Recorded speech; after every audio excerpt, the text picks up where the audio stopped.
नमस्कार दोस्तों, आपका स्वागत है हमारे चैनल पर, जहां हम आपको प्रेरणादायक और जीवन बदलने वाली कहानियों से रूबरू कराते हैं। आज की कहानी एक ऐसे राजा की है जिसने समय के साथ जीवन के महत्वपूर्ण सबक सीखे। यह कहानी हमें यह सिखाती है कि कभी कभी एक साधारण बात या दोहे से भी लोगों का हृदय परिवर्तन हो सकता है। तो आइए इस कहानी के माध्यम से जानते हैं कि कैसे थोड़ी सी समझ और धैर्य से हम अपने जीवन में बड़े बदलाव ला सकते हैं। बहुत समय पहले की बात है। एक राजा था जो काफ़ी समय से राज करता था। उसके बाल सफ़ेद हो चुके थे, लेकिन फिर भी उसे राजगद्दी का मोह था। एक दिन उसने अपने दरबार में बड़ा उत्सव आयोजित किया और अपने गुरु तथा मित्र राजाओं को भी आमंत्रित किया। उत्सव को और भी रोचक बनाने के लिए उसने राज्य की सुप्रसिद्ध नर्तकी को बुलाया। शाम ढली और उत्सव शुरू हुआ। राजा ने अपने गुरु को कुछ स्वर्ण मुद्राएं दी ताकि वह नर्तकी के अच्छे गीत और नृत्य पर उसे पुरस्कृत कर सके। पूरी रात नृत्य चलता रहा। सुबह होने को थी और नर्तकी ने देखा कि उसका तबला वाला थक चुका था और उबासी ले रहा था।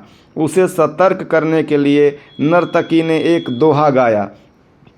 बहू भी थोड़ी रही, पल पल गई बिहारी। बहू भी थोड़ी रही, पल पल गई बिहारी। एक पल के कारण कलंक लग जाए भारी। कलंक लग जाए भारी। इस दोहे का अर्थ सभी ने अपने अपने ढंग से निकाला। तबले वाला सतर्क हो गया और तबला बजाने लगा। जब गुरु ने यह सुना तो उन्होंने सारी स्वर्ण मुद्राएं नर्तकी को दे दी और कहा, क्यों अपने पिता के खून का कलंक अपने सिर पर लेते हो। राजा ने भी यह सुना और उसे आत्मज्ञान हुआ। उसने सोचा, क्यों न मैं अभी अपने पुत्र का राज तिलक कर दूं। गुरु भी वहां मौजूद थे और राजा ने उसी समय अपने पुत्र का राज तिलक कर दिया। इसके बाद राजा ने अपनी बेटी से कहा, बेटी, मैं जल्द ही तुम्हारे लिए योग्य वर देखकर तुम्हारा विवाह कर दूंगा।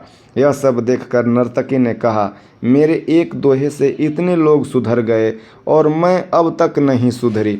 आज से मैं अपना धंधा बंद करती हूँ और प्रभु का नाम सुमिरन करूँगी। दोस्तों, इस कहानी से यह सीख मिलती है कि दुनिया बदलने में देर नहीं लगती, बस हमें धैर्य और समझ के साथ अपने विचारों पर ध्यान देने की ज़रूरत है। कभी कभी एक छोटी सी बात भी हृदय परिवर्तन का कारण बन सकती है। इसलिए हमें निस्वार्थ भाव से कर्म करते रहना चाहिए, क्योंकि इस दुनिया में सब कुछ यहीं रह जाता है। आशा करते हैं कि इस कहानी से आपको कुछ नया सीखने को मिला होगा, आपने कुछ नया सीखा होगा। हमारे चैनल को सब्सक्राइब करें और इस तरह की और प्रेरणादायक कहानियों के लिए जुड़े रहें। धन्यवाद।